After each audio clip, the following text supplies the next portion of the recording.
folks. This is how you're going to export your project so that we can 3D print it.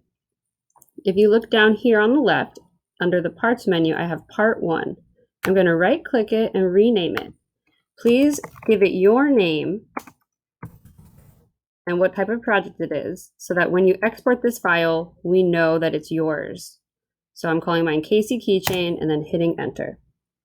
We also need to go to these 3 bars on the top left, right next to the word OnShape. Click that and go down to about the middle where it says Workspace Units. So you click the 3 bars, go down to Workspace Units. You need to change the default length unit to millimeters. Once you've changed the default length unit to millimeters, hit the green checkbox. Now we go back down here to your newly renamed part on the bottom left in the parts menu. Right click, export. So once again, bottom left in the parts menu, right click on your item, my Casey keychain, right click, export. When this menu pops up, I'm going to change the file name and just delete the one that says Part Studio 1. I still want my file name to be nice and simple, Casey Keychain. The format, when you open this for the first time, it probably says Parasolid. We need the format to be STL. It's all the way at the bottom. So I'm updating the format to STL.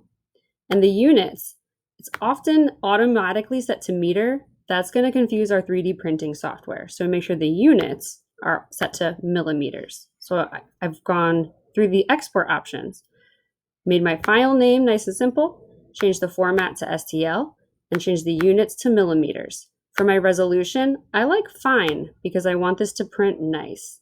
Then we hit OK, and you'll see it download here. If you open your Google Drive in a new tab and find your shared folder, let's see, I'm going to find it. Aquinas Academy shared folder, keychains to print. You can drag right from here to upload your file. Now we have access to it so we can print it. What you upload here should say your name, keychain, STL. Have fun.